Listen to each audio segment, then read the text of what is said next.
Hi there, friends. Today we're going to be making some homemade applesauce, and what you'll need is 3 pounds of apples, any flavor you like, any kind you like, and you're going to need cinnamon and honey or the sweetener of your choosing. You're going to start by chopping up the apples, so chop them up a good size.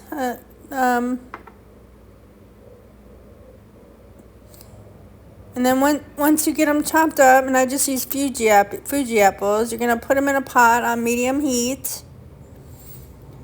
You're going to put them in a pot on medium heat. That's what I'm doing here. And we're going to get some more apples in there too. And you're going to cook those apples down.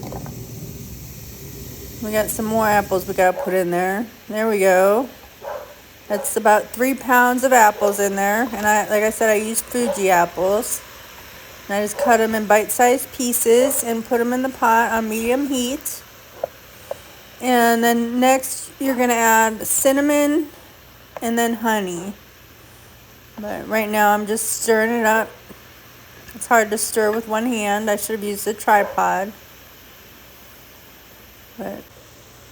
And now I'm going to add some cinnamon, and I was very generous with the cinnamon. I'm going to mix that cinnamon in there really well. The pot doesn't want to stay still for me.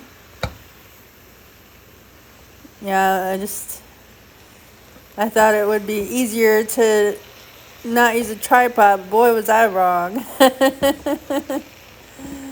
It's spinning in circles. Might be making you dizzy. Anyway, so stir that cinnamon in there really well. And the apples are going to start softening up. You don't need water or anything. The apples create its own liquid. So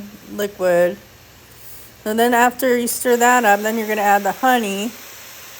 And we're going to, I wasn't real generous with the honey because the apples are already sweet, but I did put some in for flavor. And I just chose honey as my sweetener because I feel it's healthier than sugar. You can use brown sugar though, regular sugar, or sugar in the raw, whatever you want. And you don't need to use a lot because apples make their own sweetness.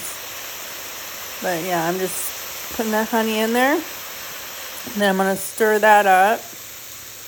Then you're going to cook those down some more. It takes about 30 to 40 minutes to get them nice and soft. Because once you're done with that, they're going to go in the blender.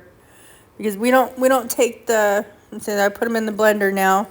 I don't take the peels off for this recipe. So they add a nice color and flavor to the applesauce. I just put them in a blender when it's all cooked down and soft, and then blend them. And it's a little chunky, but I don't mind that. If you want it smoother, of course, use the blender. Blend it longer, but I like it like this. And then once you're done with that, put it in your container. And I'm just putting it in 2 mason jars. And then it's good to go. That's it. It's pretty easy, and it's a lot cheaper than buying from the grocery store. It made 1 quart jar and 1 pint jar. I think that's right. Anyway, there you go. I hope you enjoyed this recipe.